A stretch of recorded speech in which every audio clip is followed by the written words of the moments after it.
ইস, আমার মাথার চুলগুলো কত লম্বা লম্বা আর খুব সুন্দর দেখতে।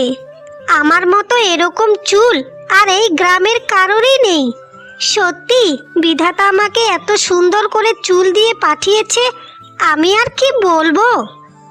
আমি আমার চুল দেখে তো আমি নিজেই পাগল হয়ে যাচ্ছি। তাহলে এই গ্রামের সবাই আমার চুল দেখে কেন পাগল হবে না? বাবারে বাবা, আমার যে কি আনন্দ হচ্ছে। যেমনই সুন্দর দেখতে আমি, তেমনই আমার লম্বা লম্বা মাথার চুল।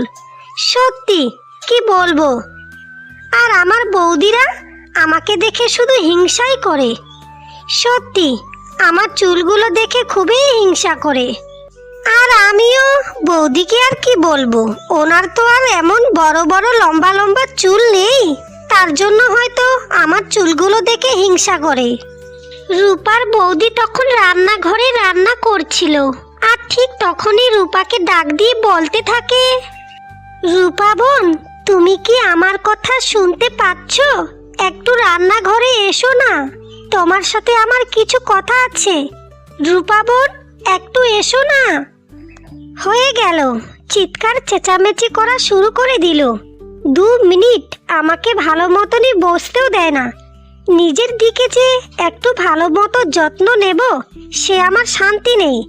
শুধু সারাদিন আমাকে ডাকতেই থাকে। ধুর, আমার আর ভালোই লাগে না।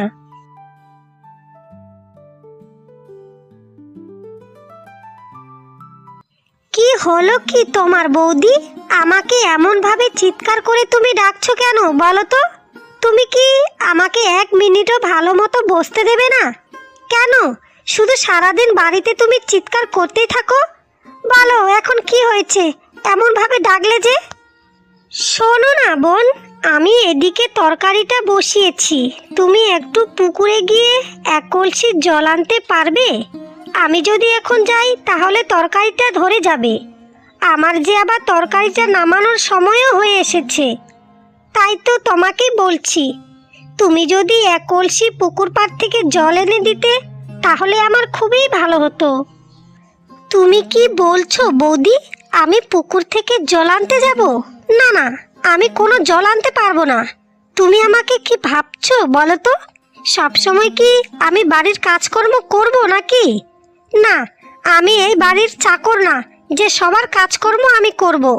যাওয়ার হলে তুমি নিজেই যাও, আমি ওসব জল আনতে পারবো না, বুঝেছো? আচ্ছা ঠিক আছে বোন, তোকে জল আনতে যেতে হবে না। তার থেকে বরং তুমি তরকারিটা হয়ে গেলে একটু নামিয়ে নেবে। আমি বরং এখনই তাড়াতাড়ি গিয়ে পুকুর পাড় থেকে জলটা নিয়ে আসি। রান্নাঘরে যে 1 ফোঁটাও জল নেই, সবাই খাওয়া দাওয়ার সময় জল পাবে না, তাই আমি একটু জল নিয়ে আসি। আর তুমি একটু তরকারিটা নামিয়ে নিও, কেমন? না না, আমি রান্নাঘরে বসতে পারবো না। আমি ওই চুলার পাশে বসলে আমার গা হাত পা সব কালো হয়ে যাবে। না না, আমি চুলার পাশে বসতে পারবো না। তুমি যাও, তুমি বরং তাড়াতাড়ি রান্নাটা সেরে তারপরে জল নিয়ে এসো। আর তারপরে না হয় সবাইকে খেতে দিও। ঠিক আছে, আর আমাকে এত ডাকাডাকি করবে না। আমি এখন ঘরে যাচ্ছি। আমার চুলগুলো এখন সুন্দরভাবে আমাকে বাঁধতে হবে। রূপা বোন, তুমি একটু আমার কথাটা বোঝার চেষ্টা করো। তুমি যদি আমাকে একটু হাতে হাতে কাজ করে দিতে তাহলে কাজগুলো তাড়াতাড়ি হবে। সেই জন্যই আমি তোমাকে বললাম, আমি না হয় পরে তোমার চুলগুলো বেঁধে দেব। থাক থাক বৌদি, আমার চুলে তোমাকে হাত দিতে হবে না। আমার মাথায় হাত দেবে আর আমার মাথার চুলগুলো সব উঠিয়ে নেবে। না, আমার এত সুন্দর চুলে আমি তোমাকে হাত দিতে দেব না। আমার চুল শুধু আমি একমাত্রই হাত দেব, বুঝেছো তো? আর এখন তুমি তোমার কাজ তুমি নিজেই করো। আর আমি তোমার কোনো চাকর নই যে তোমার কাজগুলো আমি করে দেব। আমি এখন ঘরে যাচ্ছি, আর আমাকে তুমি একদমও জ্বালাতন করবে না।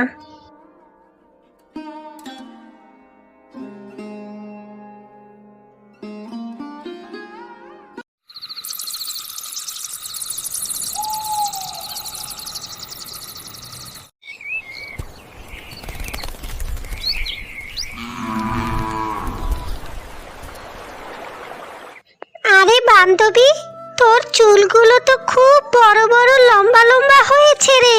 দেখে তো মনে হচ্ছে সিনেমার নায়কের মতো তোর চুল রে।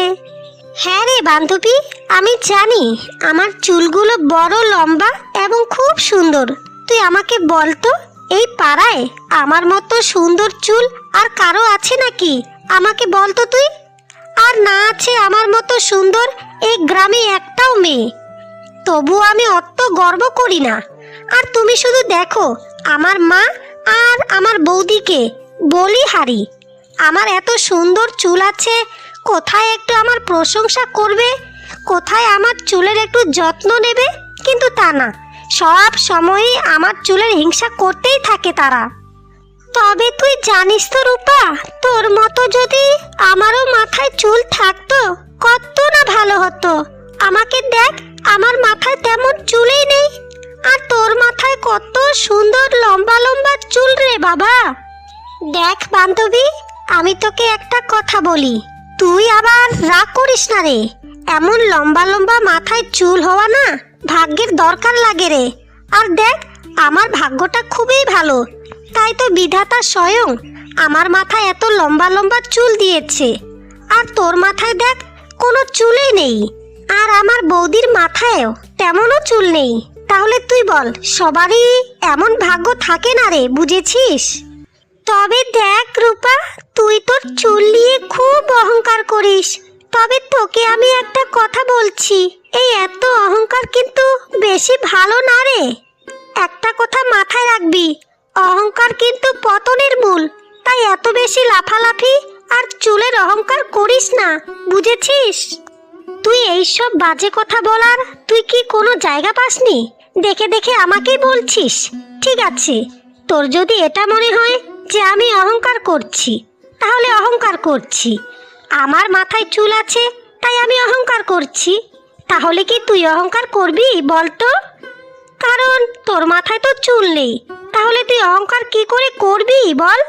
তোর আমার চুল দেখে হিংসা করে, তাই না? দেখ রূপা, তোর মাথায় চুল আছে বলে আমি হিংসা করব সেটা নয়। আমি আবার কেন হিংসা করতে যাব বল তো? তোর মাথায় সুন্দর লম্বা লম্বা চুল, এটা তো খুব ভালো কথা। আমার তোকে নিয়ে হিংসা করার কোনো দরকার নেই রে। তবে তোকে একটা কথা বলে রাখি, তোর মধ্যে যে তোর চুল নিয়ে খুব অহংকার আছে। রূপা তার বান্ধবীর মুখে এমন কথা শুনে সে কিছু বলে না, সে চুপ করে থাকে। তবে রূপা তার সৌন্দর্য এবং লম্বা লম্বা চুল নিয়ে খুব অহংকার করতে থাকতো। দেখতে দেখতে বেশ কিছুদিন কেটে যায়, তবে তখনও সে তার বাড়ির কোনো কাজকর্ম করতো না। এমনভাবে একদিন তার মা তাকে বলতে থাকে, কি রে রূপা, তুই কি সারাদিন বসে থাকবি নাকি? সংসারে তো একটা খুঁটি পর্যন্ত নাড়িস না। সংসারে শুধু তোর চুল নিয়ে আয়নার সামনে বসে থাকিস আর কথাই বলতে থাকিস। কেন রে, বাড়িতে এমন একটা দুটো কাজ করলে এমন কি ক্ষতিটা হয়? কেন মা, আমি কেন বাড়ির কাজকর্ম করতে যাব? তুমি তো দাদাকে বিয়ে দিয়েছো, বিয়ে দেবার পর তো বাড়িতে বৌমা নিয়ে এসেছো। তাহলে তোমার বৌমা কাজ করবে নাকি আমি কাজ করব? তাহলে তোমার বৌমা বাড়িতে বসে বসে খাবে নাকি বলো তো? কেন রে বোন, তুই এমন ভাবে কেন কথা বলছিস?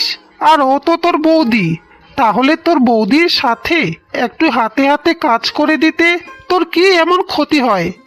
আর সারাদিন তো তোর বৌদি বাড়ির সব কাজকর্মই করে, তুই তো শুধু সারাদিন আয়নার সামনে বসে বসে তোর চুলের প্রশংসাই করতে থাকিস।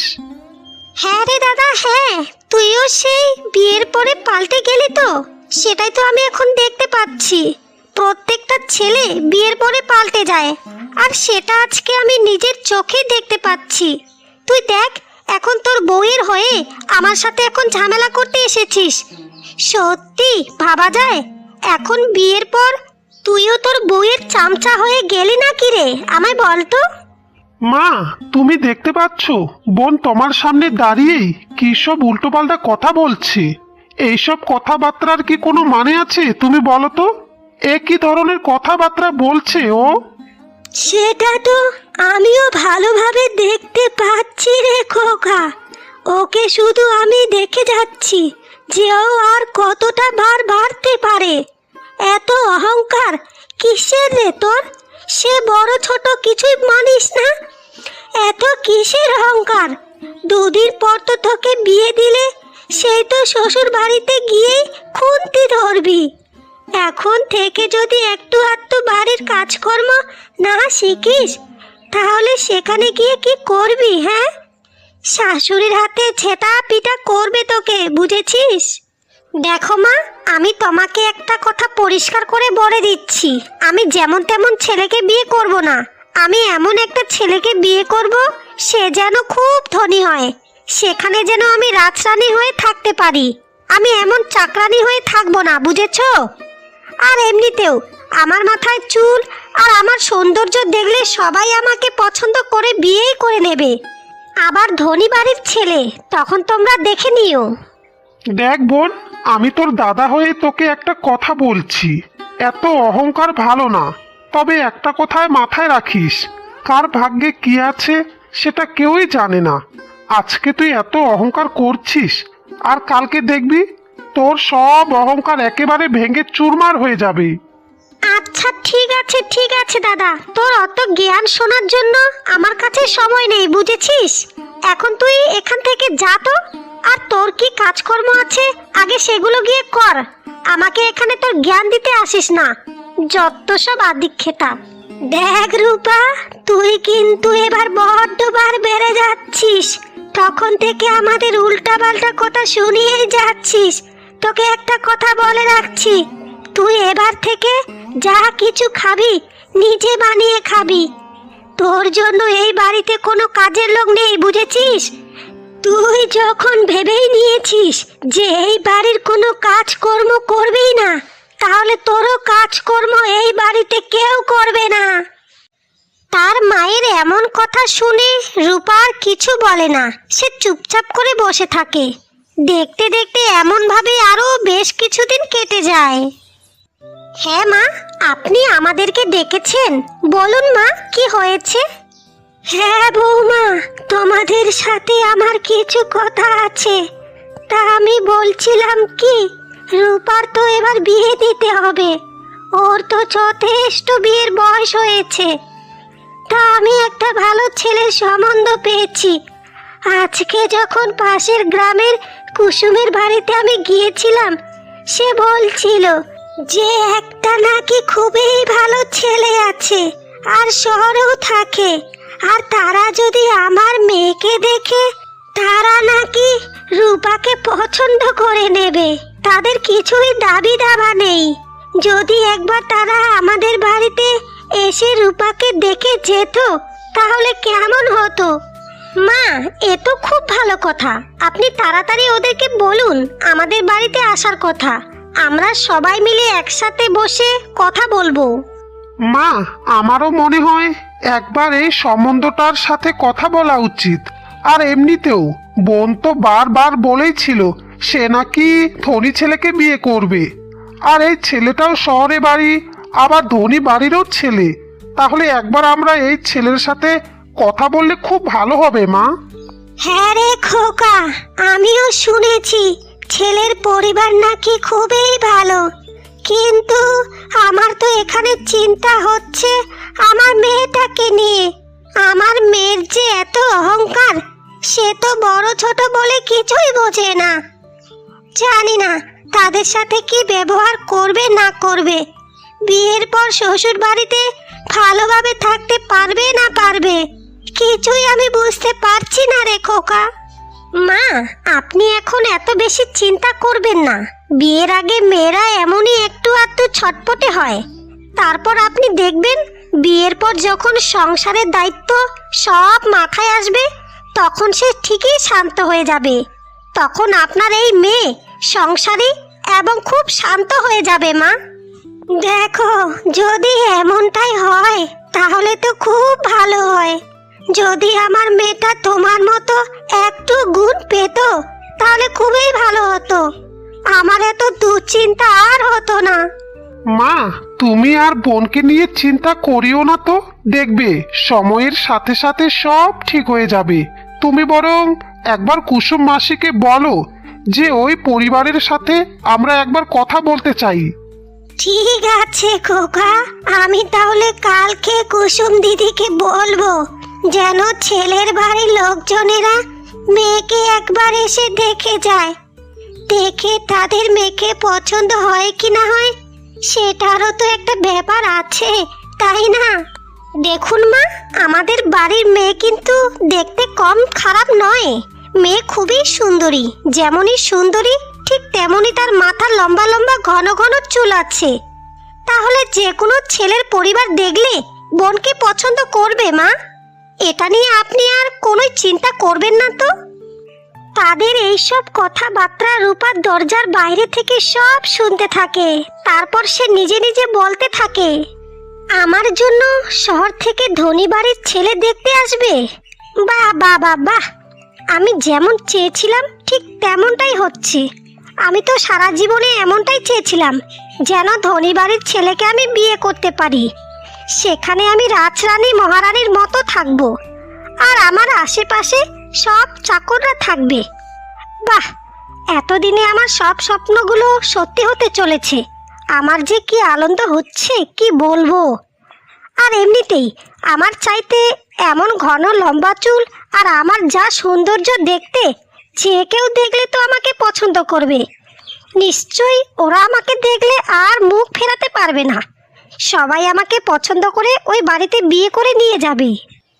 এমন ভাবে আরো বেশ কিছুদিন কেটে যায়।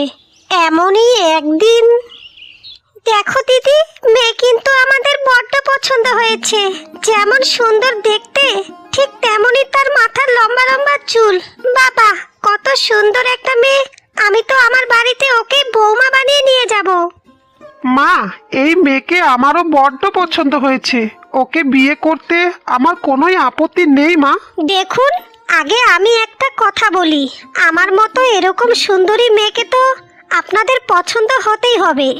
আমাকে যেই একবার দেখে সেই আমাকে পছন্দ করে নেয়, আর সেখানে আপনারাই বা কেন পছন্দ করবেন না বলুন তো? আমার মধ্যে কি কোনো খারাপ আছে? আমি যেমন সুন্দর দেখতে তেমনই সুন্দর আমার কালো কালো ঘন ঘন চুল। যে কোনো ছেলে আমাকে পছন্দ করে নেবে, বুঝেছেন? হ্যাঁ মা, তুমি একদম ঠিক কথাই বলেছ। তোমাকে যে কেউ দেখলে সে কেউ পছন্দ করে নেবে। তা মা, তুমি কি সংসারের কাজকর্ম কি কি পারো সেটা তো একটু বলো। সংসারের কাজকর্ম কিছু জানো কি জানো না? মাসিমা, আপনারা একদমও চিন্তা করবেন না, আমাদের বাড়ির মেয়ে সব কিছুই পারে। আর বিয়ের আগে আমরা সব কিছুই ওকে শিখিয়ে পড়িয়েই আপনাদের বাড়িতে পাঠাবো। আপনাকে এই নিয়ে কোনোই চিন্তা করতে হবে না মাসিমা। আমি আপনাদেরকে একটা কথা বলে রাখছি, ঠিক আছে? বিয়ের পর সংসারের কোনোই কাজকর্ম আমি করতে পারবো না। পারলে আপনারা একটা কাজের মাসি রেখে দেবেন, কারণ আমার এই সৌন্দর্য আর চুল নিয়ে আমি ওই বাড়িতে সব ঘরে রান্নাবান্না কাজকর্ম কিছুতেই করতে পারবো না। ওই সব কাজ করতে গেলে তো আমার সৌন্দর্য খারাপ হয়ে যাবে, অথবা আমার চুলটা নষ্ট হয়ে যাবে, আর যত্নও ঠিকভাবে আমি নিতে পারবো না। আপনি বুঝতে পারছেন তো আমার কথা? একই শুনছি আমি, আপনাদের বাড়ির মেয়ে বলছে নাকি মহারানীর মতো আমাদের বাড়িতে থাকবে, সংসারের কোনো কাজকর্ম সে করতে পারবে না। তা বলি, তোমার এত কিসের অহংকার বলো তো? তোমার সৌন্দর্য আর নাকি তোমার চুলের জন্য এত অহংকার তোমার? না না মাসিমা, আপনারা ওর কথায় রাগ করবেন না, ও একটু আপনাদের সাথে মজা করছে। আর আপনারা জানেন তো যে কোনো মেয়ে বিয়ে হবার পর সে বাড়িতে সবসময় রূপচর্চা করতে ব্যস্ত থাকবে কিভাবে? তার সংসার সামলাতে তো তার তখন হিমশিম খাবে। তাহলে বলুন, সে তখন কিভাবে তার রূপচর্চা করবে? না না বৌমা, দেখো, তোমাদের বাড়ির মেয়ের কথাবার্তা শুনে আমি সব কিছুই ভালো মতনই বুঝতে পেরেছি। আর হ্যাঁ, এরকম ধরনের মেয়েকে আমি চাই না, যার মনে শুধু অহংকার ভরে আছে। এরকম অহংকারী মেয়ের সাথে আমার ছেলেকে আমি বিয়ে দেব না। এর থেকে ভালো ভালো মেয়ে আমি পেয়ে যাব, বুঝেছেন? দেখ বাবু, একটা কথা আমি পরিষ্কার করে বলে দিই, আমার বাড়িতে এরকম ধরনের মেয়ে আমি চাই না, যে সংসারের কোনো কিছুরই খেয়াল রাখবে না, সব সময় সে রূপচর্চা করতেই ব্যস্ত থাকবে। সেরকম মেয়ে আমি আমার বাড়ির বৌমা হিসাবে নিয়ে যেতে পারবো না।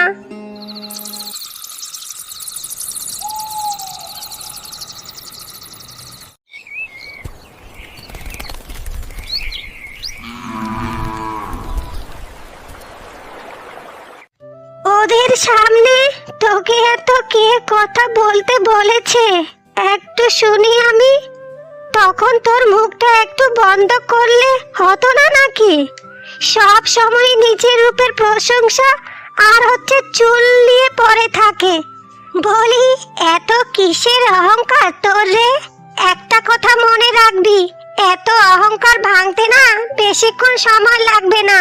দিলি তো দিলি, নিজের বিয়েটা নিজের হাতেই ভেঙে দিলি। এবার শান্তি হয়েছে তো তোর? দেখো মা, একটা বিয়ে ভেঙে গেছে বলে তুমি আমাকে কত ধরনের কত কথা শোনাচ্ছ। আর একটা কথা বলি মা, এরকম ধরনের ছেলে না আবারও অনেক আসবে। আর এর থেকেও ভালো ভালো ছেলে আমার কপালে আছে, বুঝেছো?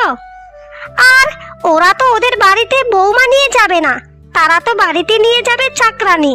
আর কেমন করে তারা বললো, তুমি কি তা শুনতে পাওনি নাকি? যে এরকম ধরনের মেয়েকে তারা কখনোই তাদের ছেলের সাথে বিয়ে দেবে না। তো দিক না দিক, অন্য কোনো ভালো মেয়ের সাথে বিয়েটা দিয়ে দিক। আমার থেকেও যদি আরো সুন্দরী মেয়ে পায় তো আরো ভালো।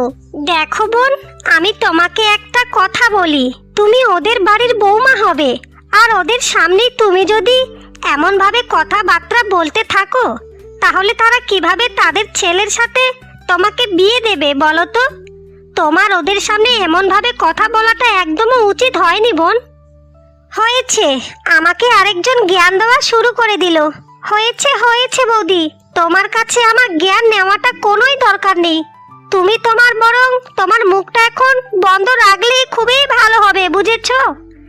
আর এখানে আমার একান্তই ব্যাপার, আমি কাকে বিয়ে করব না করব সেটা আমারই ব্যাপার। একজন গেছে তো কি হয়েছে, আরো দুজন আসবে আমাকে বিয়ে করতে, বুঝেছো? আর এটা নিয়ে এত চিন্তা করার কারণ নেই। বৌমা, তুমি চুপ করো মা, ওর সাথে তুমি কথা বলে একদমও পারবে না। ও যে এখন বড় অহংকারে ডুবে আছে। ঠিক আছে, দেখি তোর অহংকারটা আর কতদিন থাকে। তবে একটা কথা মনে রাখিস, তোর জন্য আর কোনো সম্বন্ধ আনবো না। দেখার হলে তুই নিজে দেখে বিয়ে করবি, আর আমরা তোর ব্যাপারে কোনো কিছুই বলতে আসবো না, বুঝেছিস রে? দেখতে দেখতে আবারও বেশ কিছুদিন কেটে যায়, তবে রূপার চুলের সমস্যা শুরু হয়ে যায়। কিছু কিছু জায়গায় রূপার চুলও উঠে যায়। এ কি, আমার মাথার চুল কোথায় গেল? এমন ভাবে সব চুল আমার কিভাবে উঠে যাচ্ছে? এ বাবা, এমন ভাবে যদি চুল উঠতে থাকে তাহলে তো আমি এবার ন্যাড়া হয়ে যাব। এ বাবা! এরপর রূপা চিৎকার করে তার মাকে ডাকতে থাকে। তবে রূপার চিৎকার শুনে রূপার মা সেখানে দৌড়ে আসে। তোর আবার কি হলো? এমন ভাবে চিৎকার করে ডাকাডাকি আমাকে করছিস কেন বল তো? মা, আমার মাথায় দেখো, আমার মাথার চুল ধীরে ধীরে সব পড়ে যাচ্ছে মা। এমন ভাবে যদি আমার মাথার চুল পড়ে যায় তাহলে তো এবার আমি টাকলা হয়ে যাব মা। এবার আমার কি হবে মা? এবার আমার কি হবে?